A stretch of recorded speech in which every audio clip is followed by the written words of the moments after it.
Okay, so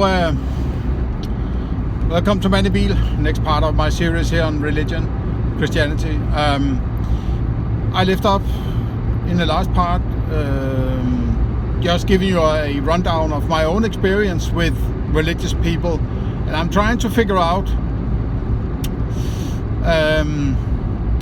apart from the occasional wedding or confirmation in family or related whatever,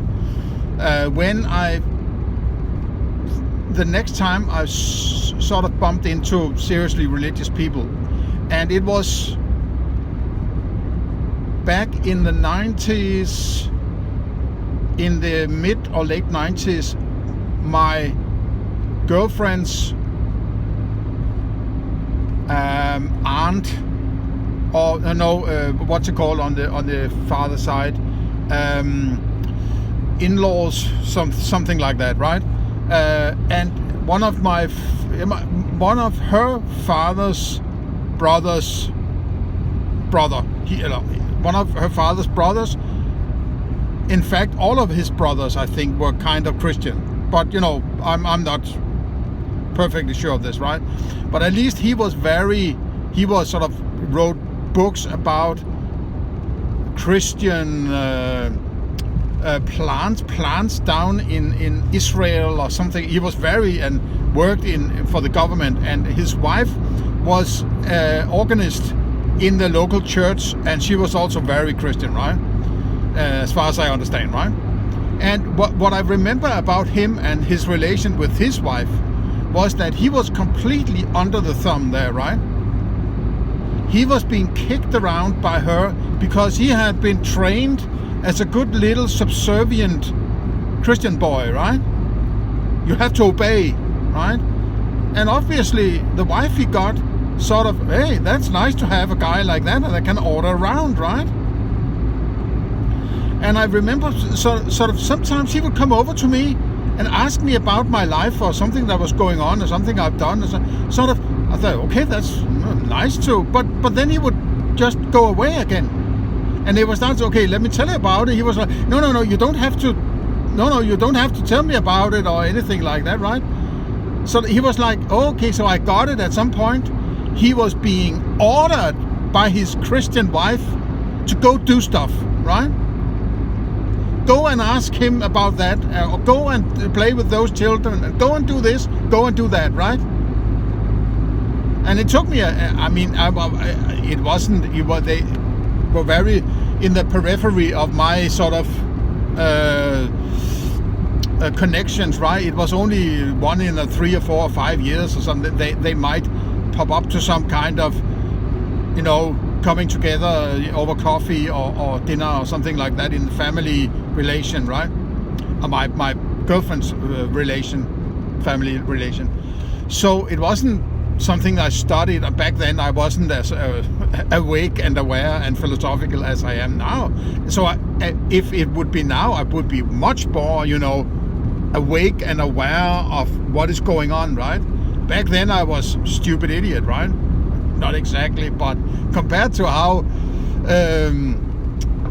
clever I am now, I would be an idiot compared to that back then, right? I didn't consider myself an idiot. I actually consider myself quite smart, and that's sort of that Dunning-Kruger thing there, almost, right? But in later years, I certainly observed this behavior from. She would sort of just give him a nod and point, and it's disgusting, man, right? And also, it wasn't his first wife, as far as I remember, and she had a daughter from another marriage, whatever, and apparently Christians, they agree on women should be able to destroy the family, apparently, right? Because they're good little subservient, stupid beta males, right?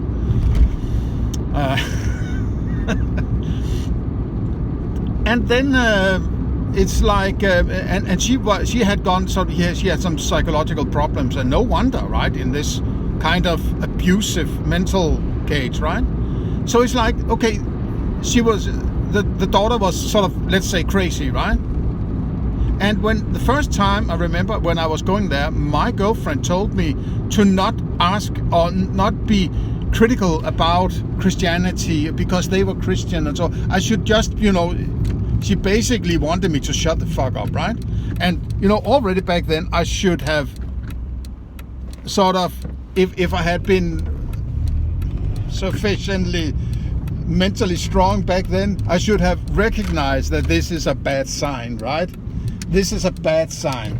It doesn't matter what we're talking about, just as long as it doesn't hurt anybody.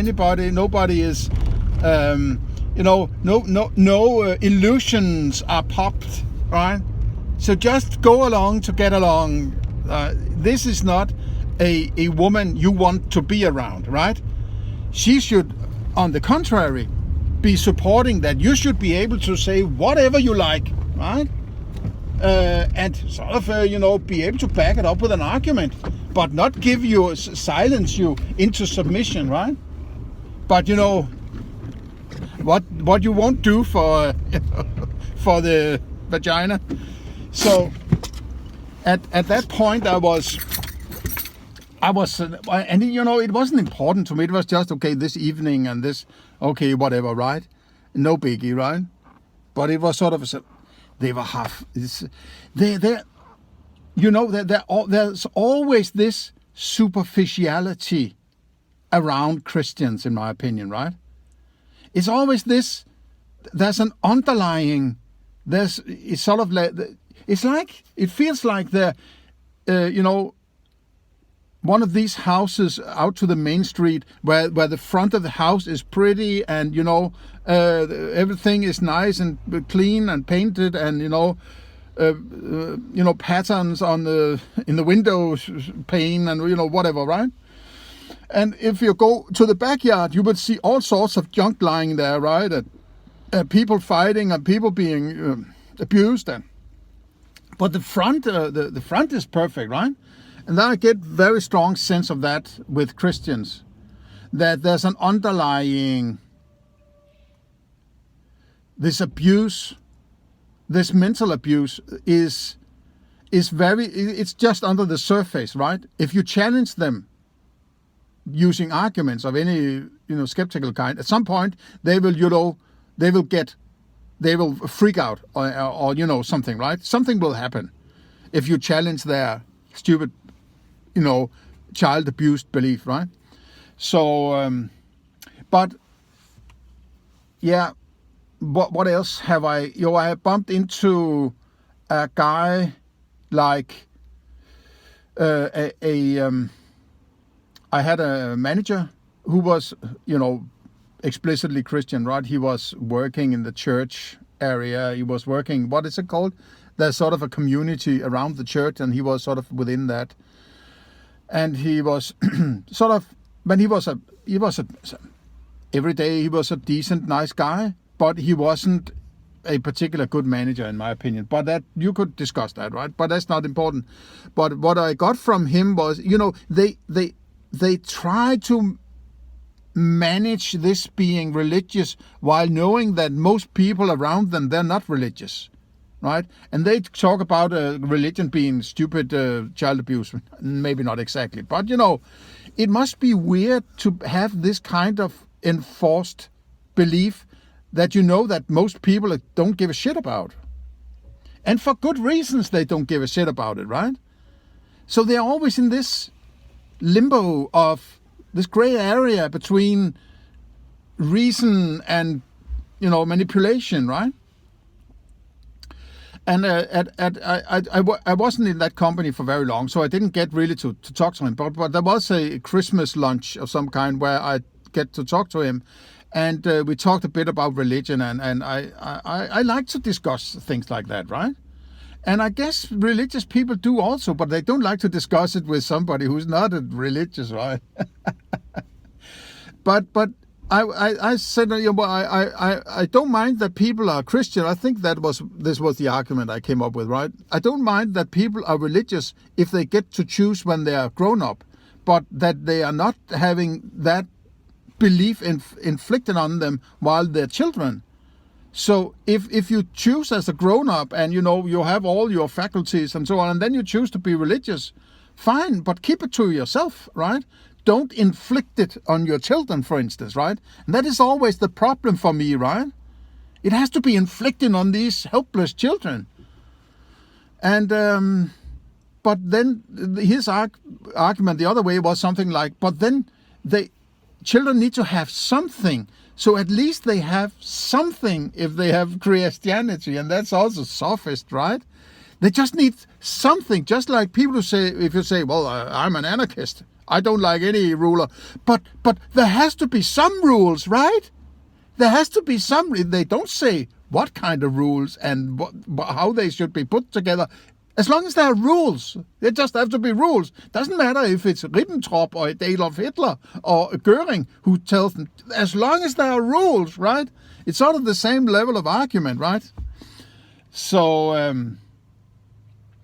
and a few years later, I got a friend on, a libertarian kind of friend on Facebook. That was in the early days of Facebook, right?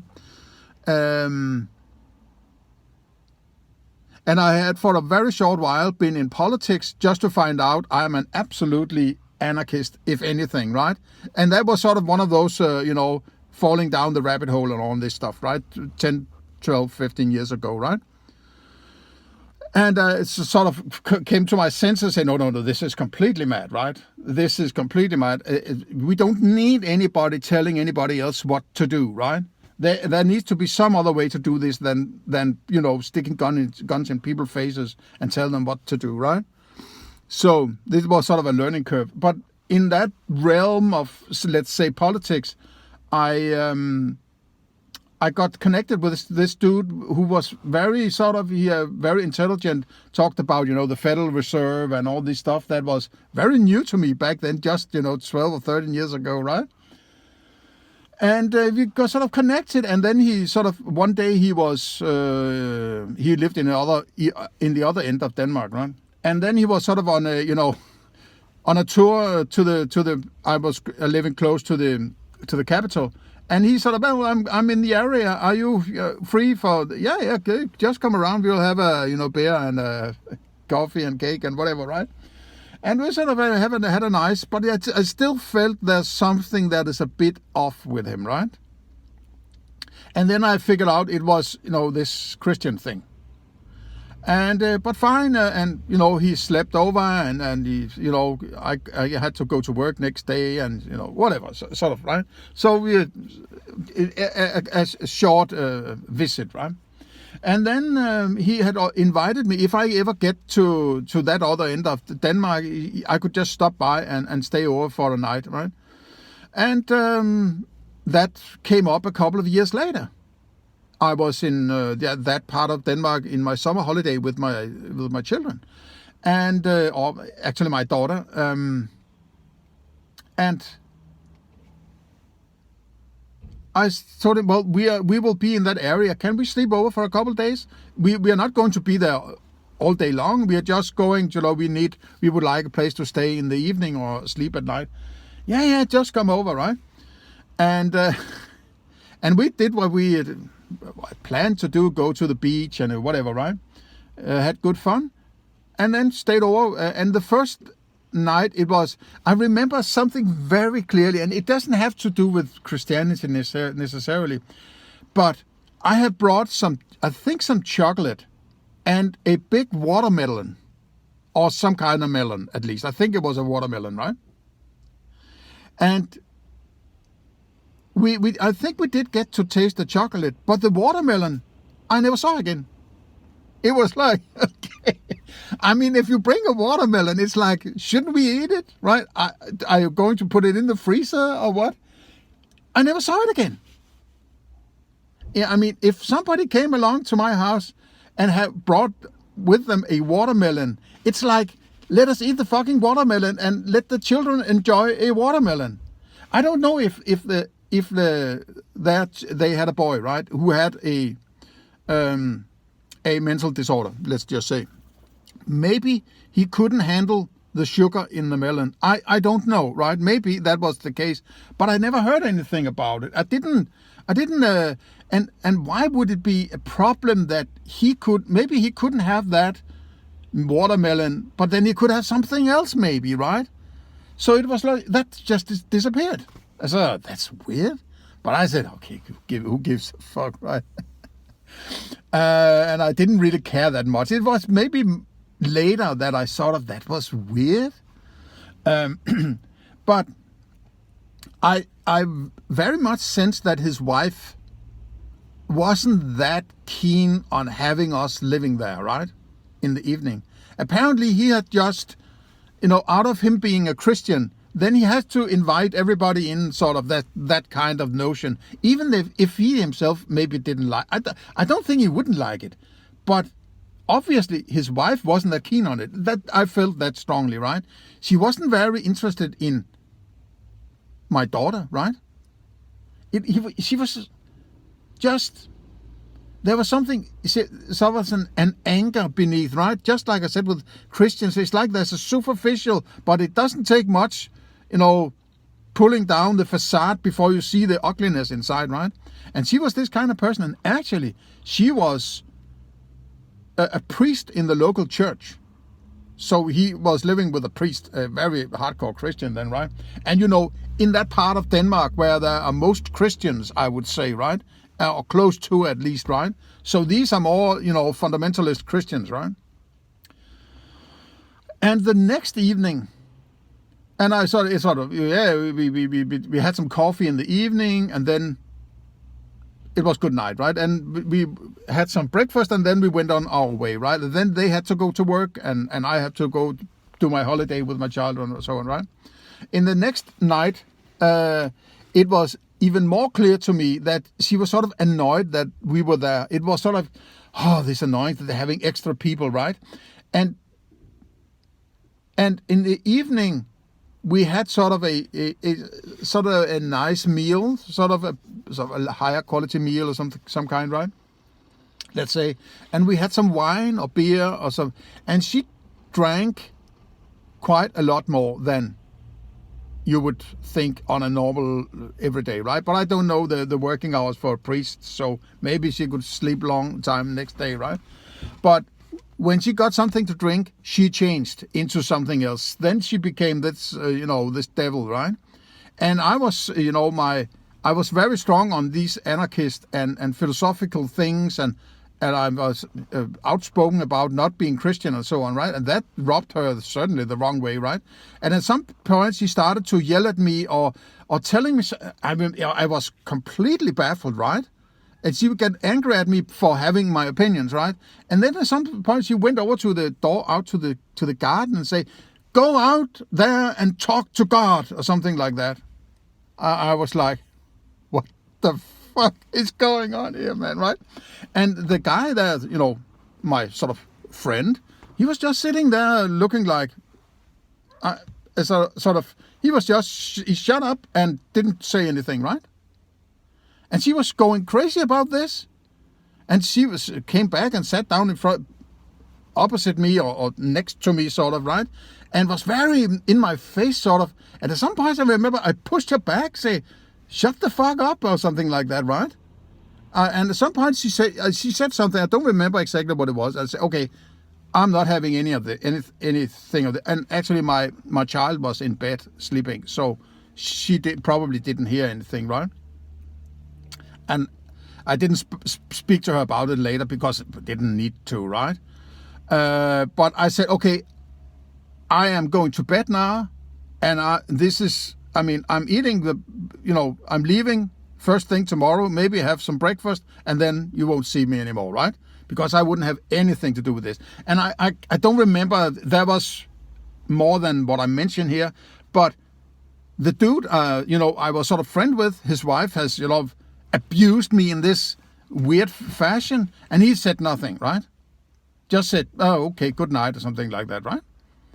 And the next day, she was completely silent. She didn't say anything. She basically stayed out in the kitchen while we sort of had a quick breakfast, and I said, "Okay, we have to leave. We have to go on vacation or something, and leave and bye-bye." And she said, sort of, bye-bye, and I think said after when we left, he wrote a message to me that sorry about his wife or something like that. And it was like, okay, I was completely settled that I am not having this as a friend anymore, right? I'm not going to take any shit like that, right? So it just goes to show how fucked up these people are, right? Yeah, if you meet them in the everyday and they can keep that facade and so on, right? But underneath this anger and this frustration over this, limbo, condition they're in, it comes out at innocent people who they should, be able to handle. But those who should be challenged by them, they are not challenging, right? So they are projecting their anger towards those who inflicted it on them, on innocent victims who are sort of, what the hell is going on, right? Just like me there, right? So whenever something like that happens, you have to just say, okay, this is it. Goodbye. We'll never see you again, right? And maybe there was, I had a thought about it later, that this guy who was fairly sort of anarchist, right? But still Christian. It's sort of a weird combination, right?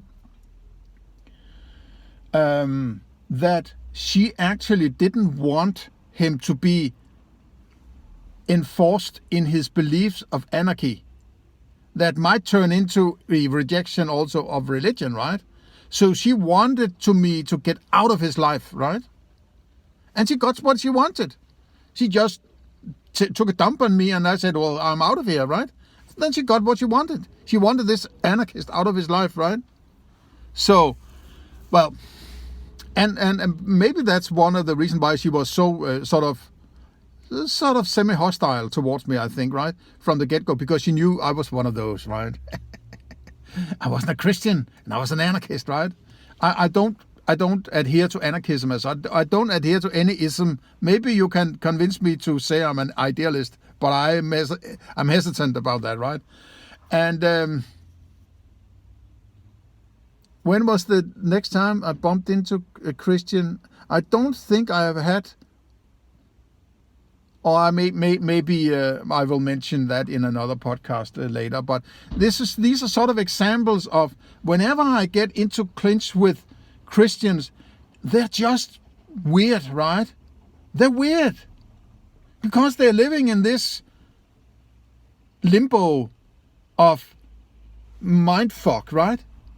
They have this God that is everywhere looking at them. At the same time, they're living among people who don't care about this shit, right? It must be a weird life, but they can't get out of it because family and matriarchy and all this shit that they are locked into it, right? So if they let go of it, they are being left by the roadside by the rest of these people who are staying together because they don't want to rock the boat, as they say, right? So it's a very,